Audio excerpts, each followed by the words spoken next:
I believe in superhumanity. From 1896 until 1992, the Olympics banned professional athletes from competing. But what's next for the world of sports? Can we enhance the human body? I want my name up there in lights come race day. From my opinion, it was one of the hardest world records to break. And here we are. He's 2-3 weeks into protocol. He's got a subpar race suit and he's broken the world record. In 2024, Olympic runner-up James Magnussen became the first athlete to join the Enhanced Games. The Doping Olympics, as it's been dubbed, a controversial sporting competition where drug cheats aren't just allowed, they're actually the stars. And Wired tells us that they'll be holding their first edition in May 2026 in the city of Sin, Las Vegas. The world's first doping games has been green-lighted in Las Vegas. The creators' goal, to overshadow the Olympics.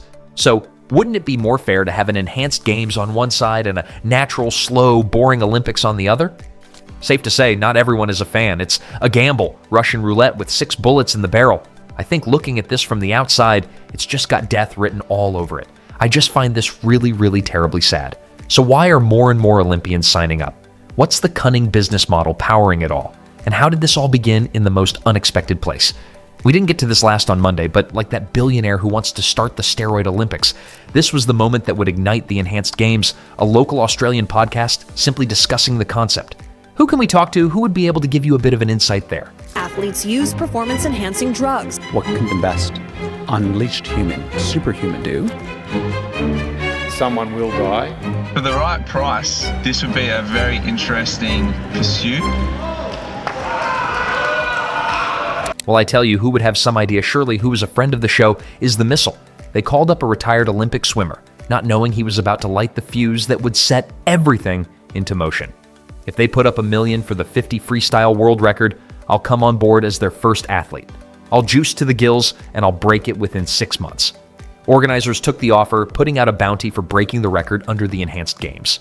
That's one big carrot. It's a big carrot. He became the first official athlete to join the Games, and his transformation quickly drew attention. Are you seeing what I am seeing? But the concept of a steroid Olympics isn't new. It was first mocked by SNL back in 1988. First all-drug Olympics open today in Bogota, Colombia. Athletes are allowed to take any substance whatsoever before, after, and even during the competition. The first all-drug Olympics opened today in Bogota, Colombia. Oh, he's pulled his arms off. He's pulled his arms off.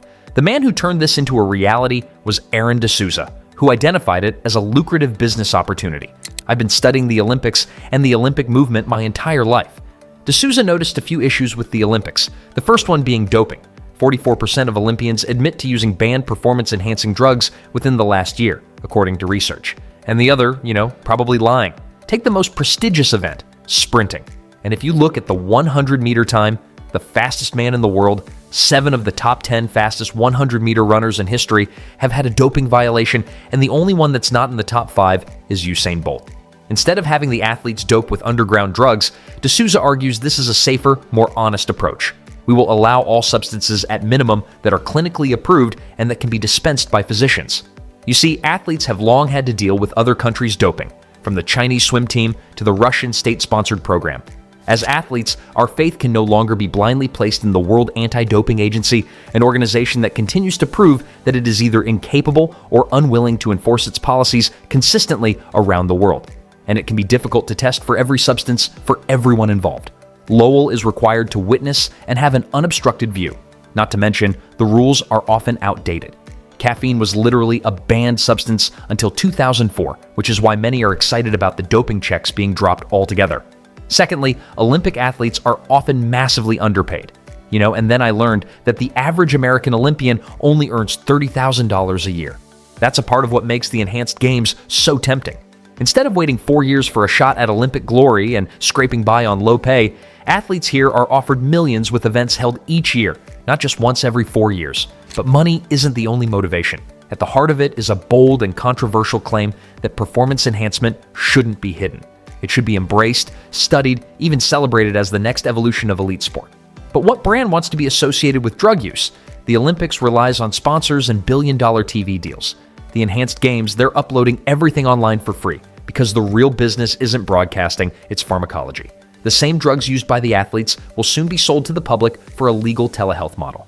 Think hormone clinics meets influencer marketing, where the athletes are the ads. It's a bold, brutally profitable strategy, and whether you call it innovation or a disgrace, one thing's for certain, nobody's looking away. This reminds me a lot of the early UFC days. Everybody's clutching their pearls talking about how barbaric it was, and now it's seen as like a good Saturday night family viewing event. On social media, people want to see the fastest swimmer, the quickest sprinter, the strongest human alive. And the enhanced games tap straight into that impulse because in today's world, attention tends to follow spectacle, not moderation. And if someone has to shave a few decades off their lifespan to produce that, well, that's their choice. Do they shatter records? Do they blow off tendons in the pool? Do they gain too much muscle and just sink to the bottom? Do their hearts explode? We're about to find out. So whether you're watching because you're fascinated or horrified, you're watching, and that's exactly the point. This is why a lot of doctors, ex-Olympians, and even ex-doping kingpins are concerned. I do not think it's a good idea. I think the general thinking of athletes is if a little bit's good, a lot's going to be great, and then they have a tendency to overdo it, and the next thing you know, they're doing self-harm. The enhanced games promises world records, million-dollar payouts, and a new era of sports. But behind the shiny marketing is a minefield of problems and a business model that raises some serious red flags, with the CEO of the USA Anti-Doping Agency calling the organization a dangerous clown show. When performance-enhancing drugs become the expectation, not the exception, you don't just push the limits of human performance, you obliterate the guardrails. The reality is, when there's a lot of money on the line, people are willing to do a lot of things. Just a chemical arms race where the athlete willing to take the biggest risk walks away with the cash, or perhaps doesn't walk away at all. Even the original name, the Enhanced Games, feels like a meme. If the goal is to be seen as a serious alternative to the Olympics, the branding isn't doing it any favors. To many, it still feels like a joke or a less serious version of what already exists. Just look at the comments. The Olympics without drug testing is just the Olympics. If the best athletes can break records through the current system, why risk it all for this? The first official record was set by Christian Gomev, earning a $1 million prize, but despite the hype, most viewers were underwhelmed. In a suit, doped, and he was only able to chip away 2 cents from the world record. Even the media is skeptical. News organizations are already putting the event's legitimacy in quotation marks. Many are calling it dangerous, especially for younger athletes watching from the sidelines. Because by rewarding enhanced athletes with fame, money, and virality, the message is loud and clear. Natural isn't enough. To win, you must be willing to risk your health. This is the main concern that most people have. This is my biggest reservation and concern, is what it says to the youth, what it says to the kids. It's legitimately scary. In the words of two-time Olympic champion Kieran Perkins, this is borderline criminal. The challenge is that people on the outside don't always have access to those resources. And if they see, hey, look at this swimmer who's setting world records on performance-enhancing drugs, I'm going to go take some performance-enhancing drugs. You introduce a new risk profile that, if it's not closely monitored, supervised, etc., opens up the whole door for a lot more risk. Let's not forget, many of these substances are banned for a reason. In some countries, they're illegal, and the Enhanced Games is already raising eyebrows in the medical world. Behind the bold talk of freedom and scientific progress is a business model built on normalizing drug use, targeting everyday people with promises of superhuman performance. And finally, this model could actually increase inequality in sport because when access to drugs, medical supervision, and cutting-edge enhancements becomes part of the equation, the athlete with the most money, best doctors, and corporate backing will have a massive head start. Sport has never been 100% fair, but the Enhanced Games could end up being less fair than the very system it claims to disrupt. The Enhanced Games might sound like a joke, but the questions it raises couldn't be more serious. What do we actually want from elite sport?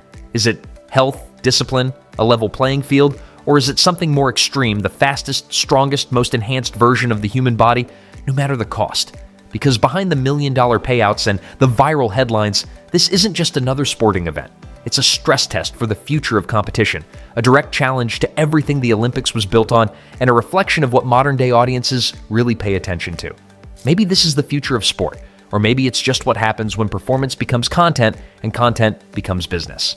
Either way, this isn't the beginning of doping in sports, and it's definitely not the end, but it might be the end of pretending it doesn't exist. So what do you think? Is this the future of human performance, or a dangerous step too far?